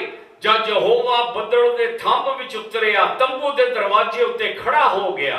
हारून मिरियम नू सद्दिया, वो दोवें बाहर आए। बेचारे मोसेस नू पता नहीं पिठ पिछे की गल्लां हो रही, पर परमेश्वर सुनदा। रब ने हुक्म दिता, वो बदला विच आया। उसने कहा, मोसेस, ओदा भरा एहरन, ओदी भैन मरियम बाहर आण तंबू दे। तो रब ने उन्हां नाल गल्लां कीतियां, तुसीं सारा अध्याय पढ़ सकदे। ते रब नाराज होया ते रब ने मिरियम नू सराफ दिता। मोसेस दी भैन नू केड़ा सराफ? ओदा शरीर कोड़ी हो गया। इत्थे रब दसदा है, बार बार कोड़ नहीं देना, पर एक बारी दे के रब दसदा कि ओदे मोरे पाप आ ओदे रसूल पैगंबर खिलाफ बोलना, ओदे मोरे पाप आ रंग दा या जातां दा मतभेद रखना, ओदे मोरे पाप आ चर्च दे विच लड़ाई झगड़े नफरत लैके आउणी। हुण कोड़ हो गया। मोसेस दे खिलाफ चाहे वो बोले, मोसेस रब नूं कहंदा, दया कर मेरी भैन, ओदे कोड़ नूं लै जाना। रब कहंदा, हजे नहीं, 7 दिन। एक बंदे दे पाप नाल सारियां उत्ते प्रभाव पिया, सारी मंडली ते ओदा असर पिया। जे चर्च दे विच एक जगह लड़ाई झगड़ा तो सारा चर्च तकलीफ दे विच आ जांदा। की कहंदा, 15वीं अध्याय मरियम 7 दिनां तक डेरे तो बाहर रही। काहदे लई? क्योंकि हुण कोड़ होया सी। जद तक मिरियम वापस ना आई, लोगों ने कूच नहीं किया। उन्हें समझ के उन्होंने सफर बंद हो गया। ये चीज़ां कई बारी अड़िका लैके आ सकदियां। इदां दे लड़ाई झगड़े सानू रब दे कोल पहुंचण तो भी रोक सकते हैं। काहदे लई? जिथे नफरत है, जिथे लड़ाई है, जिथे झगड़े, उत्थे रब नहीं। क्योंकि फिर थोड़ा दिल दुखी है, थोड़ा दिल गुस्से नाल भरिया है, थोड़े दिल च कई बारी पाप भी आउंगे, बंदे खिलाफ भी गल्लां निकलणगियां, तुसीं इंसान है। समझ के थोड़ी तौर भी वो रोक सकते रब दे विच बदल दो। सो बेहतर कि उदां दियां लोकां तो दूर रहना। अगर कोई इदां दी गल कवे, लो भैन जी या भाजी में गल्लां नहीं सुननी, रब बारे गल करनी करो। की क्या सी करिंथियन नूं, बिना जीसस तो संत जी कहते पिछले अध्याय च, मैं होर कुछ सुनना नहीं चाहता, मैनू होर किसी चीज दिलचस्पी नहीं है, मैं सिर्फ जीसस ओदी सलीबी मौत जो सुनना चाहता। सो सारे चर्च के सफर दे विच उन्हां दे पापां दा असर पिया। की कहंदे? उन्होंने कूच नहीं किया, उत्थे दे उत्थे रहे। सो असीं कहां पढ़दे हैं? संत जी की कहते, असीं सिर्फ कौन आ? जीसस दे सेवक। 6वीं आयत, मैं तो बूटा लाया, अपोलोस ने सिंजिया, परमेश्वर ने वधाया। वो मिसाल दिंदा बूटे दी। कहंदा तुसीं वो जमीन या खेत या रब दे खेत, मैं थोड़े विच आके बीज दिता। मैं थानू जीसस बारे दस्या, ओदे वचनां दा जिहड़ा बी आ वो मैं बीजिया। मेरा काम खत्म, मैं बीज दिता। जिहड़ा संत पौलुस आ उन्हां आके पानी देता जिथे बीजिया सी। पौलुस ने चर्च नूं हौसला दिता, चर्च की मदद की। पर कहंदा जिहड़ा वाधा आ बी हो गया, वो वाधा दिता रब ने। कि मैं दाना बीज सकदा पर उगा नहीं सकदा, बीज सकदा। कई बारी किसान खेतों में बीज दे दाना उगदा नहीं है, उसदियां कई वजह होंदियां, थ्योरी हो गया पर उगदा नहीं है, क्योंकि उगाण वाला किसान नहीं आ, रब है। जे रब भी ना पावे नहीं उगूंगा। सो जिहड़ा मेन महान काम करने वाला वो है रब, ना मैं ना पौलुस। कहंदा मैं दाना बीज का प्रचार जीसस का करता। संत पौलुस आए, उन पास्टर गुणा किया, थानू रब बारे होर दस्सिया, थानू रब च वधाण की कोशिश की, पर वाधा देने वाला रब है। रब आ कि वह बी नूं वाधा दूं ताकि लोकी रब दे विच बधण। सवाल ये आ, पर मैं क्यों नहीं रब च बधिया? रब ने मैनू वाधा क्यों नहीं दिता? बाइबल सानू दसदी आ कि जे रब ने सानू अपने विच नहीं बदल दिता, ओहदा कसूर रब च नहीं आ, मेरे विच। क्योंकि जीसस ने कहा कई दाने उत्थे डिगे जिथे पत्थर से, ते कसूर हुण रब दा नसू, कसूर किसान दा कि वह पत्थर पहला जमीन तो कड्डे तो फिर भी बीजे। कई बारी भी उगदा नहीं आ क्योंकि साडे अंदर दुनियापुणा बहुत है, साडे अंदर वो चीज़ां बहुत है जिहड़ा रब दे मोरे सही नहीं आ, असीं वो भी उग नहीं सकदा क्योंकि साडा जिहड़ा दिमाग आ वो रियली रब च नहीं आ। रब नालों ज्यादा साडी जिंदगी च होर चीज़ां आ गईयां जिन्हां बारे असीं ज्यादा सोचते, ज्यादा ख्याल करते। पैसा, दुनिया का प्यार, कई कुछ हो सकता, अते ये चीज़ां वाधा रोक सकदियां क्योंकि हजे उत्थे रोड़े है, हजे उत्थे पत्थर है, जड़ां डूंघियां नहीं हो सकती जब तक रोड़े पत्थर कड्डे ना जाण। तो संत जी मिसाल दिंदे कि मैं बीजता भी, संत पौलुस ने पानी पाता, पर असीं दोनों होर तां कुछ कर नहीं सकते। असल काम करने वाला रब है, रब है जिहड़ा बूटा उगांदा उहनूं वाधा दिंदा, अते वो बूटा रब दे विच उगदा है। अगर असीं उन्हां पत्थरां नूं, सानूं सारिआं नूं पता, असीं जिन्ने इत्थे बैठे आ क्योंकि रब दी आत्मा साडे अंदर गल करूं, सानूं पता साडी जिंदगी च की चीज़ है जिहड़ी रोकदी है रब नूं साडे अंदर काम करन तों। असीं क्यों नहीं बधदे? रब दा कोई कसूर नहीं। क्या साडे अंदर रोड़े है? क्या हजे पत्थर उत्थे हैगे? क्या हजे साडियां जड़ां रब दे विच इन्नियां डूंघियां नहीं है? असीं कच्चे दे कच्चे आ, मूंह च चमचा पाए दुध चुंगदे बच्चे आ।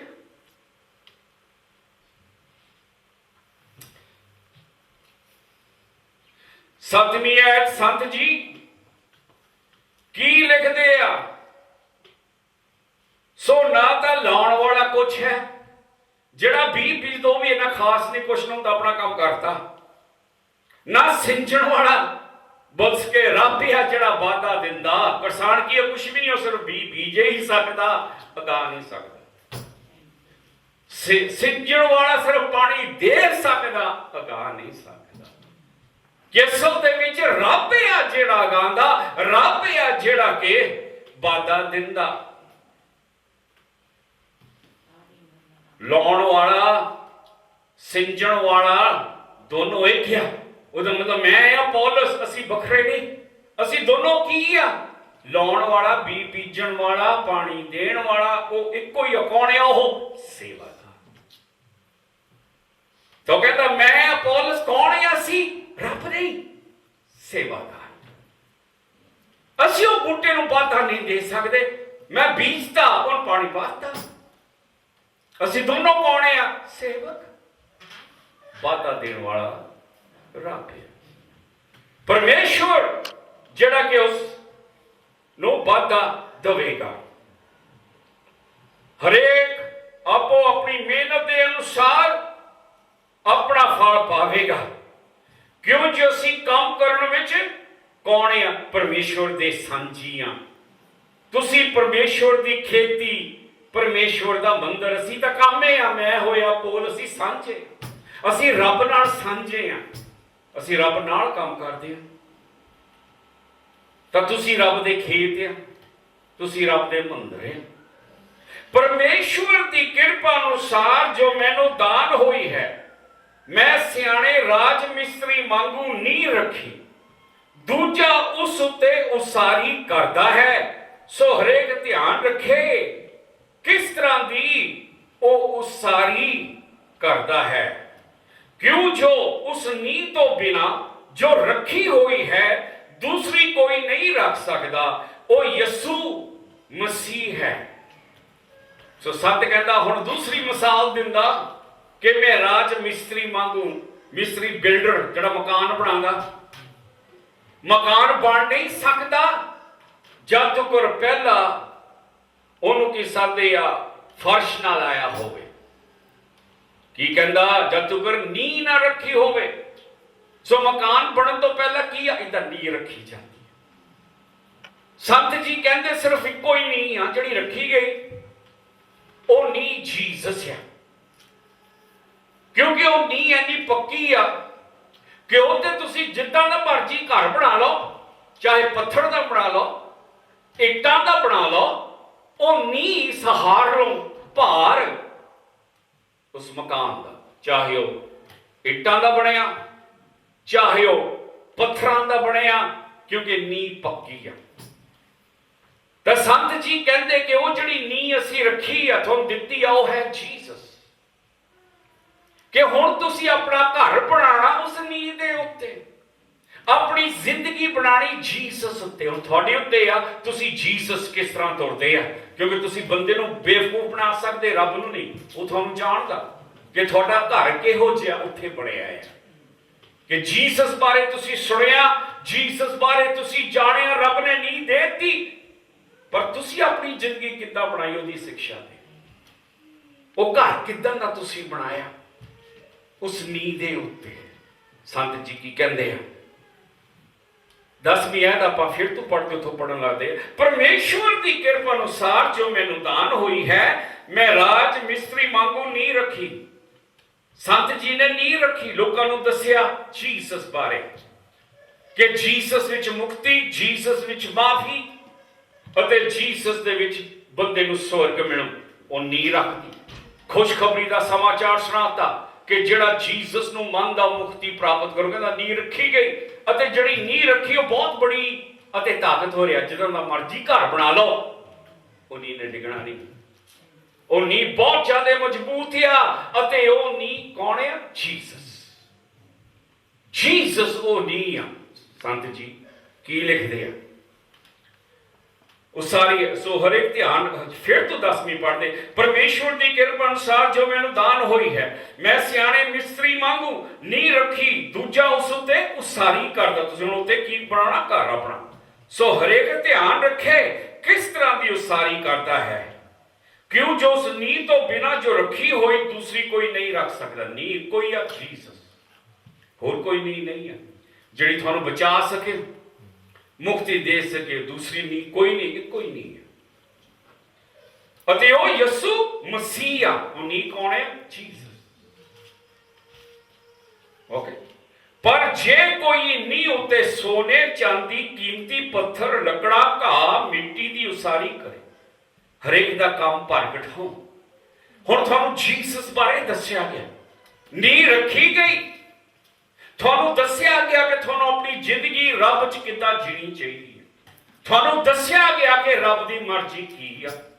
ਤੁਹਾਨੂੰ ਸਮਝਾਇਆ ਗਿਆ ਕਿ ਰੱਬ ਤੁਹਾਤੋਂ ਕੀ ਚਾਹੁੰਦਾ। ਅਸੀਂ ਕਹਿ ਨਹੀਂ ਸਕਦੇ ਪ੍ਰਭੂ ਮੈਨੂੰ ਤੇਰੀ ਮਰਜ਼ੀ ਦਾ ਪਤਾ ਨਹੀਂ, ਕਿਉਂਕਿ ਉਹਦੀ ਮਰਜ਼ੀ ਦਾ ਸਾਨੂੰ ਪਤਾ। ਹੁਣ ਸਾਡੇ ਉੱਤੇ ਆ ਕਿ ਮੈਂ ਆਪਣੀ ਜ਼ਿੰਦਗੀ ਕਿਸ ਤਰ੍ਹਾਂ ਰੱਬ ਦੇ ਵਿੱਚ ਬਤੀਤ ਕਰਦਾ। ਘਰ ਮੈਂ ਕਿੱਦਾਂ ਬਣਾਉਣਾ, ਚਾਹੇ ਮੈਂ ਸੋਨੇ ਦਾ ਬਣਾਵਾਂ। ਸੋਨੇ ਦਾ ਮਤਲਬ ਉਹਦੀ ਸੱਚੀ ਸਿੱਖਿਆ ਦੇ ਉੱਤੇ ਚੱਲਣਾ, ਉਹਦੀ ਆਗਿਆਕਾਰੀ 'ਚ। ਉਹ ਸੋਨੇ ਦਾ ਘਰ ਹੈ। ਅਤੇ ਕੀ ਕਹਿੰਦਾ? ਅਤੇ ਉਹੀ ਘਰ ਚਾਂਦੀ ਦਾ ਕੀਮਤੀ ਆ, ਉਹੀ ਘਰ ਪੱਥਰਾਂ ਦਾ ਆ, ਮਜ਼ਬੂਤ ਘਰ। ਕਿ ਪਵਿੱਤਰਤਾ ਦੀ ਜ਼ਿੰਦਗੀ, ਉਹਦੀ ਸੱਚੀ ਸਿੱਖਿਆ ਨੂੰ ਮੰਨਣਾ, ਆਪਣੀ ਰਹਿਣੀ ਬਹਿਣੀ, ਸੋਚ ਵਿਚਾਰ, ਬੋਲ ਚਾਲ ਦੇ ਵਿੱਚ ਕੋਸ਼ਿਸ਼ ਕਰਨੀ ਰੱਬ ਵਾਂਗੂ ਬਣਨ ਲਈ। ਕਿ ਜੀਸਸ ਕਹਿੰਦਾ ਮੇਰੇ ਵਾਂਗੂ ਬਣੋ। ਹੁਣ ਅਸੀਂ ਆਪਣਾ ਘਰ ਬਣਾ ਰਹੇ, ਪਰ ਕਈਆਂ ਲੋਕਾਂ ਨੇ ਘਰ ਬਣਾਇਆ ਲੱਕੜੀ, ਘਾਹ ਦਾ, ਮਿੱਟੀ ਦਾ। ਇਹ ਡਿਪੈਂਡ ਆ ਕਿ ਤੁਸੀਂ ਜ਼ਿੰਦਗੀ ਆਪਣੀ ਕਿੱਦਾਂ ਜੀਸਸ। ਤਾਂ ਜਦੋਂ ਮਰ ਕੇ ਰੱਬ ਮੂਹਰੇ ਖੜੇ ਹੋਣ, ਉਸਨੇ ਕਹਿਣਾ ਕਿੱਦਾਂ ਦਾ ਘਰ ਤੁਸੀਂ ਬਣਾਇਆ? ਜਾਂ ਸੋਨੇ ਦਾ, ਚਾਂਦੀ, ਪੱਥਰ, ਉਹ ਵੀ ਠੀਕ ਹੈ, ਉਹਨਾਂ ਨੂੰ ਸ਼ਾਬਾਸ਼ ਮਿਲੂਗੀ। ਪਰ ਕਈਆਂ ਨੇ ਬਣਾਇਆ ਲੱਕੜੀ ਦਾ, ਕਈਆਂ ਨੇ ਬਣਾਇਆ ਘਾਹ ਦਾ, ਘਾਹ ਫੂਸ ਦਾ, ਕਈਆਂ ਨੇ ਘਰ ਬਣਾਇਆ ਮਿੱਟੀ ਦਾ, ਉਸੇ ਨੀਂਹ ਤੇ। ਉਹਦਾ ਮਤਲਬ ਉਹ ਜੀਸਸ 'ਚ ਪੂਰਾ ਸਹੀ ਨਹੀਂ ਤੁਰੇ। ਉਹਨਾਂ ਵਿੱਚ ਕੀ ਗਲਤੀਆਂ ਸੀ? ਸੰਤ ਜੀ ਕੀ ਕਹਿੰਦੇ ਆ? 13ਵੀਂ ਤਾਂ ਹਰੇਕ ਦਾ ਕੰਮ ਪ੍ਰਗਟ ਹੋਵੇਗਾ। ਕਿਉਂ ਜੋ ਉਹ ਦਿਨ ਉਸ ਨੂੰ ਉਖਾੜ ਦੇਵੇਗਾ। ਇਸ ਲਈ ਉਹ ਅੱਗ ਨਾਲ ਪ੍ਰਕਾਸ਼ ਹੁੰਦਾ ਹੈ। ਅੱਗ ਆਪੇ ਹਰੇਕ ਦਾ ਕੰਮ ਪਰਖ ਦੇਵੇਗਾ ਭਈ ਉਹ ਕਿਸ ਪ੍ਰਕਾਰ ਦਾ ਹੈ।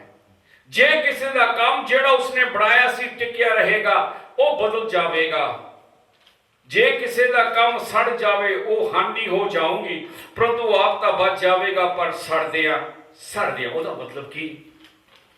ਅੱਗ ਪਰਖੂਗੀ। ਰੱਬ ਕੀ ਆ? ਰੱਬ ਦਾ ਨਿਆਂ। ਉਹ ਖੜੇ ਹੋਣਗੇ ਰੱਬ ਦੇ ਮੂਹਰੇ, ਅਤੇ ਜਿਹਨੇ ਆਪਣਾ ਘਰ ਬਣਾਇਆ ਘਾਹ ਦਾ, ਮਿੱਟੀ ਦਾ, ਲੱਕੜੀ ਦਾ, ਉਹਨਾਂ ਦਾ ਘਰ ਤਾਂ ਜਲ ਜਾਊ, ਪਰ ਉਹ ਆਪ ਬਚਾਏ ਜਾਣਗੇ, ਉਹ ਵੀ ਮਸੀਹ। ਪਰ ਜਿਹਨੇ ਸੋਨੇ ਦਾ ਬਣਾਇਆ, ਚਾਂਦੀ ਦਾ ਬਣਾਇਆ, ਪੱਥਰ ਦਾ ਬਣਾਇਆ, ਉਹਨਾਂ ਨੂੰ ਸ਼ਾਬਾਸ਼ੀ ਮਿਲੂ ਤੇ ਤਾਜ ਮਿਲੂ, ਕਿਉਂਕਿ ਉਹਦੀ ਪੂਰੀ ਕੋਸ਼ਿਸ਼ ਸੋਨੇ ਦਾ ਘਰ ਬਣਾਇਆ। ਸੋ ਤੁਸੀਂ ਇਹ ਸੋਚੋ, ਤੁਹਾਡਾ ਘਰ ਕਿੱਦਾਂ ਦਾ ਉਸ ਨੀਂਹ ਤੇ ਬਣਿਆ? ਕਿਆ ਤੁਹਾਡਾ ਘਰ ਸੋਨੇ ਦਾ, ਪੱਥਰ ਦਾ, ਜਾ ਕੇ ਲੱਕੜੀ ਅਤੇ ਘਾਹ ਫੂਸ ਦਾ ਬਣਿਆ ਹੋਇਆ ਹੈ? 16ਵੀਂ ਐਤ, ਕੀ ਤੁਸੀਂ ਇਹ ਨਹੀਂ ਜਾਣਦੇ? ਸਭ ਜੀ ਕਹਿੰਦੇ, ਕੀ ਤੁਸੀਂ ਇਹ ਨਹੀਂ ਜਾਣਦੇ? ਤੁਸੀਂ ਪਰਮੇਸ਼ਵਰ ਦੇ ਮੰਦਰ ਹੋ। ਪਰਮੇਸ਼ਵਰ ਦਾ ਆਤਮਾ ਤੁਹਾਡੇ ਅੰਦਰ ਵਸਦਾ ਹੈ। ਪਰਮੇਸ਼ਵਰ ਦਾ ਮੰਦਰ ਇੱਟਾਂ ਦਾ ਨਹੀਂ ਬਣਿਆ। ਪਰਮੇਸ਼ਵਰ ਦਾ ਮੰਦਰ ਪੱਥਰਾਂ ਦਾ ਨਹੀਂ ਬਣਿਆ। ਪਰਮੇਸ਼ਵਰ ਦਾ ਮੰਦਰ ਜੀਂਦਾ, ਜਾਗਦਾ, ਤੁਰਦਾ, ਫਿਰਦਾ ਮੰਦਰ ਆ, ਅਤੇ ਉਹ ਮੰਦਰ ਤੁਸੀਂ ਆ। ਜੀਂਦਾ ਰੱਬ ਜੀਂਦੀਆਂ ਚੀਜ਼ਾਂ ਦੇ ਵਿੱਚ ਰਹਿੰਦਾ, ਉਹ ਮਰੀਆਂ ਚੀਜ਼ਾਂ 'ਚ ਨਹੀਂ ਰਹਿੰਦਾ। ਸੋ ਕਹਿੰਦਾ ਰੱਬ ਦਾ ਜਿਹੜਾ ਮੰਦਰ, ਉਹ ਤੁਰਦਾ ਫਿਰਦਾ ਉਹ ਮੰਦਰ ਆ, ਕਿਉਂਕਿ ਉਹ ਤੁਸੀਂ ਆ, ਕਿ ਤੁਹਾਡੇ ਅੰਦਰ ਉਹਦੀ ਆਤਮਾ ਆ, ਤੁਸੀਂ ਉਹਦੇ ਮੰਦਰ ਆ। ਜੇ ਕੋਈ ਪਰਮੇਸ਼ਵਰ ਦੇ ਮੰਦਰ ਦਾ ਨਾਸ਼ ਕਰੇ, ਪਰਮੇਸ਼ਵਰ ਉਹਦਾ ਨਾਸ਼ ਕਰੂੰਗਾ, ਕਿਉਂ ਜੋ ਪਰਮੇਸ਼ਵਰ ਦਾ ਮੰਦਰ ਪਵਿੱਤਰ ਹੈ, ਇਹੋ ਤੁਸੀਂ ਹੋ। ਸੋ ਕਹਿੰਦਾ ਅਗਰ ਅਸੀਂ ਰੱਬ ਦੇ ਮੰਦਰ ਨੂੰ ਨਾਸ਼ ਕਰੀਏ, ਉਹਦੇ ਮੰਦਰ ਨੂੰ ਤਬਾਹ ਕਰੀਏ, ਤਾਂ ਪਰਮੇਸ਼ਵਰ ਸਾਡਾ ਨਾਸ਼ ਕਰੂੰਗਾ, ਕਿਉਂਕਿ ਰੱਬ ਦਾ ਮੰਦਰ ਪਵਿੱਤਰ ਹੈ। ਕਈ ਵਾਰੀ ਅਸੀਂ ਸੋਚਦੇ ਰੱਬ ਨੂੰ ਕੱਲੀ ਆਤਮਾ ਦੇ ਵਿੱਚ ਦਿਲਚਸਪੀ ਆ। ਇਹ ਸਹੀ ਨਹੀਂ ਆ, ਕਿਉਂਕਿ ਰੱਬ ਨੂੰ ਤੁਹਾਡੇ ਸਰੀਰ ਦੇ ਵਿੱਚ ਵੀ ਦਿਲਚਸਪੀ ਆ। ਤੁਸੀਂ ਉਹ ਸਰੀਰ ਦੇ ਵਿੱਚ ਰਹਿੰਦੇ ਆ। ਇਸ ਕਰਕੇ ਜੀਸਸ ਬਿਮਾਰਾਂ ਨੂੰ ਠੀਕ ਕਰਦਾ, ਉਹਨੂੰ ਸਰੀਰ ਦੀ ਪਰਵਾਹ ਆ। ਕ੍ਰੋਸ ਤੇ ਉਹ ਸਿਰਫ ਸਾਡੇ ਪਾਪ ਨਹੀਂ ਉਠਾਏ, ਉਹਨ ਸਾਡੀਆਂ ਬਿਮਾਰੀਆਂ ਵੀ ਉਠਾਈਆਂ, ਕਿਉਂਕਿ ਉਹਨੂੰ ਪਰਵਾਹ ਆ। ਇਹ ਸਰੀਰ ਦੀ, ਇਹ ਤੁਹਾਡਾ ਘਰ ਆ ਜਿਹਦੇ ਅੰਦਰ ਤੁਸੀਂ ਰਹਿੰਦੇ ਆ, ਤੁਹਾਡੀ ਆਤਮਾ ਜਿੱਥੇ ਰਹਿੰਦੀ ਆ। ਸੋ ਪਰਮੇਸ਼ਵਰ ਦਿਲਚਸਪੀ ਤੁਹਾਡੇ ਸਰੀਰ ਦੇ ਵਿੱਚ ਵੀ ਲੈਂਦਾ। ਇਸ ਕਰਕੇ ਜਿਹੜੀ ਪਵਿੱਤਰਤਾ ਉਹ ਰੱਬ ਚਾਹੁੰਦਾ, ਇਹ ਪਵਿੱਤਰਤਾ ਇਕੱਲੀ ਆਤਮਾ ਦੀ ਨਹੀਂ, ਬਲਕਿ ਸਰੀਰ ਦੀ ਵੀ ਪਵਿੱਤਰਤਾ। ਕਈ ਲੋਕੀ ਕਹਿੰਦੇ ਜੀ ਮੇਰਾ ਦਿਲ ਸਾਫ਼ ਆ, ਰੱਬ ਜਾਣਦਾ ਮੇਰੇ ਦਿਲ ਨੂੰ, ਉਹਦੇ ਮੋਰੇ ਮੈਂ ਠੀਕ ਆ। ਪਰ ਉਹ ਲੋਕੀ ਆਪਣੇ ਆਪ ਨੂੰ ਧੋਖਾ ਦਿੰਦੇ ਆ, ਕਹਿੰਦੇ ਉਹਨਾਂ ਦਾ ਦਿਲ ਸਾਫ਼ ਆ, ਪਰ ਜਿਹੜੇ ਉਹਨਾਂ ਦੇ ਸਰੀਰ ਦੇ ਕੰਮ ਆ ਉਹ ਬੁਰੇ। ਕਿਉਂਕਿ ਰੱਬ ਦਿਲਚਸਪੀ ਲੈਂਦਾ ਤੁਸੀਂ ਆਪਣੇ ਹੱਥਾਂ ਨਾਲ ਕੀ ਕਰਦੇ, ਆਪਣੇ ਕੰਨਾਂ ਨਾਲ ਕੀ ਕਰਦੇ, ਆਪਣੀ ਜੀਭ ਨਾਲ ਕੀ ਕਰਦੇ, ਕਿਉਂਕਿ ਰੱਬ ਨੂੰ ਦਿਲਚਸਪੀ ਆ ਤੁਹਾਡੇ ਸਰੀਰ ਦੇ ਅੰਗਾਂ ਦੇ ਵਿੱਚ। ਜੀਸਸ ਨੇ ਕਿਹਾ ਨਹੀਂ ਕਿ ਜੇ ਤੇਰੀ ਬਾਂਹ ਪਾਪ ਕਰਾਉਂਦੀ ਉਹਨੂੰ ਕੱਟ ਦੇ। ਟੁੰਡਾ ਹੋ ਕੇ ਸਵਰਗ ਨੂੰ ਜਾਣਾ, ਦੋ ਬਾਹਾਂ ਨਾਲ ਠੀਕ ਆ। ਉਹਦਾ ਮਤਲਬ ਦਿਲਚਸਪ ਤੁਹਾਡੀ ਬਾਂਹ ਕੀ ਕਰਦੀ, ਤੁਹਾਡੇ ਹੱਥ ਕੀ ਕਰਦੇ, ਤੁਹਾਡੀ ਅੱਖਾਂ ਕੀ ਦੇਖਦੀ ਆ, ਤੁਹਾਡੇ ਕੰਨ ਕੀ ਸੁਣਦੇ ਆ, ਤੁਹਾਡੇ ਮੂੰਹ ਕੀ ਬੋਲਦੇ ਆ। ਕਹਿਣਾ ਸੌਖਾ, ਅੰਦਰੋਂ ਮੈਂ ਸਾਫ਼ ਆ, ਪਰ ਰੱਬ ਸਿਰਫ ਅੰਦਰੋਂ ਨਹੀਂ, ਉਹ ਬਾਹਰੋਂ ਵੀ ਦੇਦਾ ਕਿ ਤੁਹਾਡਾ ਸਰੀਰ ਕੀ ਕੰਮ ਕਰਦਾ।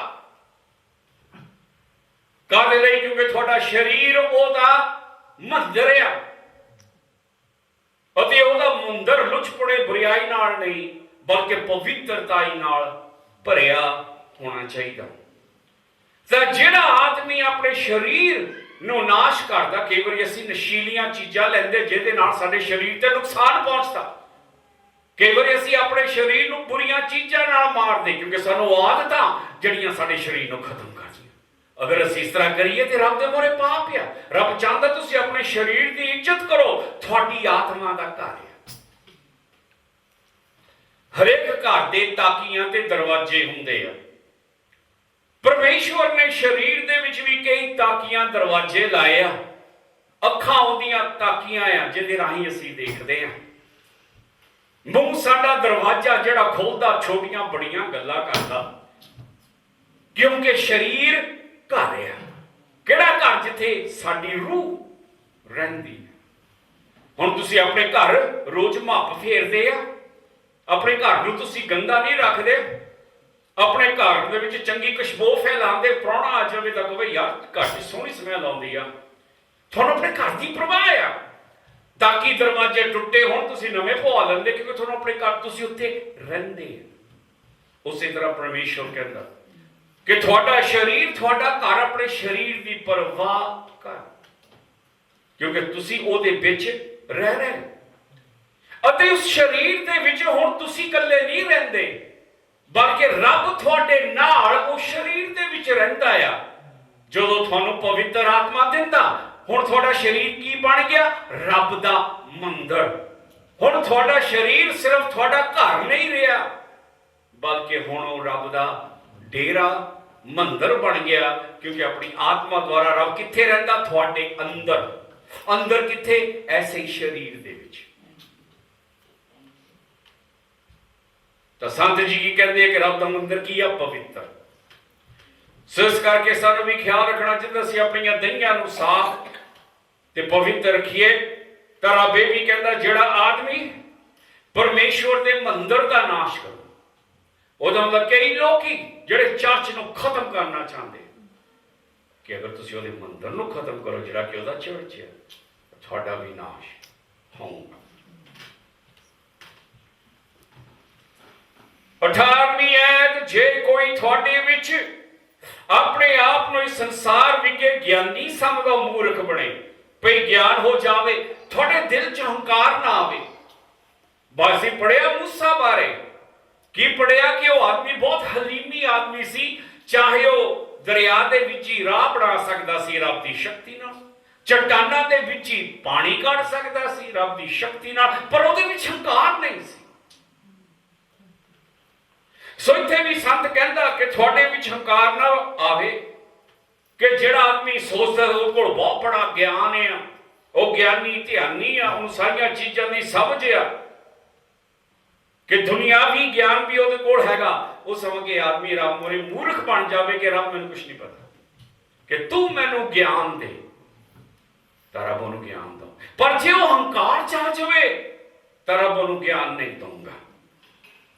ਇਸ ਸੰਸਾਰ ਦਾ ਗਿਆਨ ਪਰਮੇਸ਼ਵਰ ਭਾਣੇ ਮੂਰਖਪੁਣਾ ਹੈ। ਦੁਨੀਆ ਦਾ ਜਿੰਨਾ ਮਰਜ਼ੀ ਚਾਹੇ ਆਪਣੀ ਬੜਾ ਸਾਇੰਸਦਾਨ ਬਣ ਜਾਵੇ, ਮਨੋਵਿਗਿਆਨਿਕ ਬਣ ਜਾਵੇ, ਬੜਾ ਫਿਲਾਸਫਰ ਹਿਸਟੋਰੀਅਨ ਬਣ ਜਾਵੇ, ਬੜੀਆਂ ਡਿਗਰੀਆਂ ਲਈਆਂ ਹੋਣ, ਉਹਦੇ ਕੋਲ ਕਈ ਸਰਟੀਫਿਕੇਟ ਵੀ ਹੋਣ, ਪਰ ਬਾਈਬਲ ਦੱਸਦੀ ਕਿ ਦੁਨੀਆ ਦਾ ਗਿਆਨ ਰੱਬ ਮੋਰੇ ਕੁਝ ਵੀ ਨਹੀਂ ਆ, ਇੱਕ ਬੇਵਕੂਫੀ ਆ, ਮੂਰਖਪੁਣਾ। ਇੰਨਾ ਮਹਾਨ ਪਰਮੇਸ਼ਵਰ ਦਾ ਗਿਆਨ ਕਿ ਸਾਡਾ ਗਿਆਨ ਉਹਦੇ ਮੋਰੇ ਕੁਝ ਵੀ ਨਹੀਂ। ਚਾਹੇ ਸਾਡੇ ਕੋਲ ਡਿਗਰੀਆਂ ਆ, ਚਾਹੇ ਸਾਡੇ ਕੋਲ ਬੜੇ ਬੜੇ ਸਰਟੀਫਿਕੇਟ ਆ, ਪਰ ਰੱਬ ਦੇ ਮੋਰੇ ਸਾਡੇ ਸਾਰੇ ਸਰਟੀਫਿਕੇਟ, ਸਾਡੇ ਗਿਆਨ ਮੂਰਖਪੁਣਾ ਹੈ। ਕਿਉਂ? ਜੋ ਲਿਖਿਆ ਹੋਇਆ ਹੈ ਉਹ ਗਿਆਨੀਆਂ ਨੂੰ ਉਹਨਾਂ ਦੀ ਚਤੁਰਾਈ ਵਿੱਚ ਫਸਾ ਲੈਂਦਾ ਹੈ। ਔਰ ਫਿਰ ਇਹ ਕਿ ਪ੍ਰਭੂ ਗਿਆਨੀਆਂ ਦੀਆਂ ਸੋਚਾਂ ਨੂੰ ਜਾਣਦਾ ਹੈ ਕਿ ਉਹ ਵਿਅਰਥ ਹੈ। ਇਸ ਲਈ ਕੋਈ ਜਣਾ ਮਨੁੱਖਾਂ ਉੱਤੇ ਅਭਿਮਾਨ ਨਾ ਕਰੇ।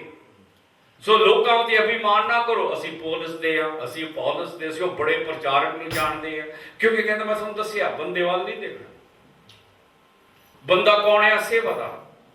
ਦੇਖਣਾ ਪਰਮੇਸ਼ਵਰ ਵੱਲ। ਇਸ ਲਈ ਕਹਿੰਦਾ ਕੋਈ ਜਣਾ ਮਨੁੱਖਾਂ ਉੱਤੇ ਅਭਿਮਾਨ ਨਾ ਕਰੇ, ਕਿਉਂ ਜੋ ਸਾਰੀਆਂ ਵਸਤਾਂ ਤੁਹਾਡੀਆਂ ਕਾਹਦੇ ਲਈ ਪਾਂਡੇ ਪਾਏ ਹੋ, ਸਾਰੀਆਂ ਚੀਜ਼ਾਂ ਤੁਹਾਡੀਆਂ, ਚਰਚ ਨੂੰ ਕਹਿੰਦਾ ਜੀਸਸ ਤੁਹਾਡਾ, ਸੰਤ ਕਹਿੰਦਾ ਮੈਂ ਤੁਹਾਡਾ, ਅਪੋਲਸ ਤੁਹਾਡਾ, ਸੰਤ ਪੀਟਰ ਉਹ ਵੀ ਤੁਹਾਡਾ। ਸਾਰੀਆਂ ਚੀਜ਼ਾਂ ਤੁਹਾਡੀਆਂ ਹੈ, ਸਾਰੀਆਂ ਵਸਤਾਂ ਤੁਹਾਡੀਆਂ ਹਨ। ਕੀ ਪੌਲਸ, ਕੀ ਅਪੋਲਸ, ਕੀ ਕੇਫਾਸ, ਕੀ ਦੁਨੀਆ, ਕੀ ਜੀਵਨ, ਕੀ ਮੌਤ, ਕੀ ਵਰਤਮਾਨ ਅਵਸਥਾ, ਕੀ ਹੋਣ ਵਾਲੀਆਂ ਅਵਸਥਾ, ਸਭੇ ਤੁਹਾਡੀਆਂ। ਸਾਰੀਆਂ ਚੀਜ਼ਾਂ ਤੁਹਾਡੀਆਂ। ਅਸਮਾਨ ਤੁਹਾਡਾ, ਸਵਰਗ ਤੁਹਾਡਾ, ਚੰਦ ਤਾਰੇ ਵੀ ਤੁਹਾਡੇ। ਜਦੋਂ ਤੁਸੀਂ ਇਸ ਰੱਬ ਨੂੰ ਮੰਨਦੇ ਆ, ਜਿਹੜੀਆਂ ਚੀਜ਼ਾਂ ਉਹਦੀਆਂ ਸਾਰੀਆਂ ਤੁਹਾਡੀਆਂ। ਜੋ ਸਾਡੇ ਬਾਪ ਦਾ ਉਹ ਸਾਡਾ। ਸੋ ਸੰਤ ਕਹਿੰਦਾ ਲੜਾਈ ਝਗੜੇ ਦੀ ਲੋੜ ਨਹੀਂ, ਸਾਰਾ ਕੁਝ ਤੁਹਾਡਾ। ਜੀਵਨ ਵੀ ਤੁਹਾਡਾ, ਹੁਣ ਦੀਆਂ ਚੀਜ਼ਾਂ, ਗਾਹਾਂ ਵਾਲੀਆਂ ਚੀਜ਼ਾਂ ਵੀ ਤੁਹਾਡੀਆਂ। ਕਿ ਸਾਰੀਆਂ ਚੀਜ਼ਾਂ ਤੁਹਾਡੀਆਂ। ਕਾਹਦੇ ਲਈ ਤੁਸੀਂ ਬਾਂਡੇ ਪਾ ਰਹੇ? ਸੰਤ ਜੀ ਕੀ ਕਹਿੰਦਾ? ਤੁਸੀਂ ਜੀਸਸ ਦੇ ਹੋ ਤਾਂ ਤੁਸੀਂ ਸਾਰੇ ਉਹਦੇ ਆ, ਅਤੇ ਜੀਸਸ ਰੱਬ ਦਾ ਹੈ। ਆਮੀਨ, ਆਮੀਨ। ਇਜ਼ਰਾਈਲ ਦੇ ਪਰਮੇਸ਼ਰ, ਧੰਨ ਤੁਹਾਡਾ ਨਾਮ, ਧੰਨ ਤੁਹਾਡੀ ਸ਼ਕਤੀ। ਇਜ਼ਰਾਈਲ ਦੇ ਪਰਮੇਸ਼ਰ, ਧੰਨ ਤੁਹਾਡੇ ਬਚਨ ਜੋ ਅਸੀਂ ਸੁਣੇ। ਸਾਨੂੰ ਤਾਕਤ ਦੇ ਉਹ ਨੀਂਹ ਜਿਹੜੀ ਤੁਸੀਂ ਰੱਖੀ, ਉਹਦੇ ਉੱਤੇ ਅਸੀਂ ਸੋਨੇ ਦਾ, ਚਾਂਦੀ ਦਾ ਜਾਂ ਪੱਥਰਾਂ ਦਾ ਘਰ ਬਣਾਈਏ। ਅਸੀਂ ਜਾਣਦੇ ਕਿ ਹੋਰ ਦੂਸਰੀ ਕੋਈ ਨੀਂਹ ਨਹੀਂ। ਤੁਹਾਡੀ ਉਹ ਨੀਂਹ ਆ ਜਿਹੜਾ ਹਰੇਕ ਭਾਰ ਸਹਾਰ ਸਕਦਾ। ਤਾਂ ਹੀ ਤੁਸੀਂ ਬਾਈਬਲ 'ਚ ਕਿਹਾ ਸੀ, ਇਹ ਭਾਰਹੀਣ ਦੱਬੇ ਹੋਏ ਲੋਕੋ ਮੇਰੇ ਕੋਲ ਆਓ, ਇਹ ਤੁਸੀਂ ਆਰਾਮ ਪਾਓਗੇ, ਕਿਉਂਕਿ ਨੀਂਹ ਸਾਡੀ ਪੱਕੀ ਤੇ ਨੀਂਹ ਸਾਡੀ ਸੱਚੀ। ਤੇ ਜੀਸਸ ਉਹ ਨੀਂਹ ਜਿਹੜਾ ਸਾਰਾ ਭਾਰ ਸਹਾਰ ਸਕਦਾ। ਪਰਮੇਸ਼ਵਰ ਸੱਚੇ ਪਿਤਾ, ਜੁਗੋ ਜੁਗ ਟਲ ਪਿਤਾ, ਸਭਨਾਂ ਨੂੰ ਇਸ ਵੇਲੇ ਛੂ, ਸਭਨਾਂ ਉੱਤੇ ਆਪਣਾ ਹੱਥ ਰੱਖ। ਕੋਈ ਪਵਿੱਤਾ ਖਾਲੀ ਹੱਥ ਨਾ ਆਪਣੇ ਘਰਾਂ ਨੂੰ ਨਾ ਜਾਵੇ। ਸਾਰਿਆਂ ਨੂੰ ਆਸ਼ੀਰਵਾਦ ਦੇ, ਤੰਦੁਰਸਤੀ ਦੇ। हे परमात्मा, लोगों ਦੀਆਂ ਪ੍ਰਾਰਥਨਾਵਾਂ ਨੂੰ ਸੁਣ, ਉਹਨਾਂ ਦੇ ਦੁੱਖਾਂ, ਉਹਨਾਂ ਦੇ ਦਰਦਾਂ ਵੱਲ ਦੇਖ। ਜੀਸਸ ਇਹ ਚੀਜ਼ਾਂ ਸੀ ਤੁਹਾਡੇ ਨਾਮ 'ਚ, ਜੀਸਸ ਨਾਮ 'ਚ ਮੰਗਦੇ। ਜਿਸ ਤਰ੍ਹਾਂ ਪ੍ਰਾਰਥਨਾ ਕਰਦੇ, ਤੁਹਾਡੀ ਪਵਿੱਤਰ ਆਤਮਾ ਆਵੇ, ਸਾਨੂੰ ਛੂਏ, ਬਰਕਤ ਦੇਵੇ। ਸਾਡੇ ਪਿਤਾ ਜੋ ਸਵਰਗ ਵਿੱਚ ਹਨ, ਤੁਹਾਡਾ ਨਾਮ ਪਵਿੱਤਰ ਮੰਨਿਆ ਜਾਏ, ਤੁਹਾਡਾ ਰਾਜ ਆਵੇ, ਤੁਹਾਡੇ ਹੁਕਮਾਂ ਤੇ ਚੱਲਿਆ ਜਾਏ, ਜ਼ਮੀਨ ਤੇ ਜਿਸ ਤਰ੍ਹਾਂ ਸਵਰਗ ਵਿੱਚ ਹੈ। ਪਰਮੇਸ਼ਵਰ ਸਾਨੂੰ ਅੱਜ ਦਾ ਖਾਣਾ ਦਿਓ। ਸਾਡੇ ਪਾਪਾਂ ਨੂੰ ਮਾਫ ਕਰੋ, ਅਸੀਂ ਸਾਰਿਆਂ ਨੂੰ ਮਾਫ ਕਰਦੇ ਜਿਨ੍ਹਾਂ ਸਾਡੇ ਖਿਲਾਫ ਪਾਪ ਕੀਤੇ। ਸਾਨੂੰ ਪ੍ਰੀਖਿਆ 'ਚ ਪੈਣ ਤੋਂ ਬਚਾਓ, ਬੁਰਾਈਆਂ ਤੋਂ ਬਚਾਓ। ਜੀਸਸ ਦਾ ਤੁਹਾਡਾ ਹੈ ਨਾਮ, ਤੁਹਾਡੀ ਹੈ ਮਹਿਮਾ, ਤੁਹਾਡੀ ਹੈ ਸ਼ਕਤੀ ਸਦਾ ਸਦਾ ਦੇ ਲਈ।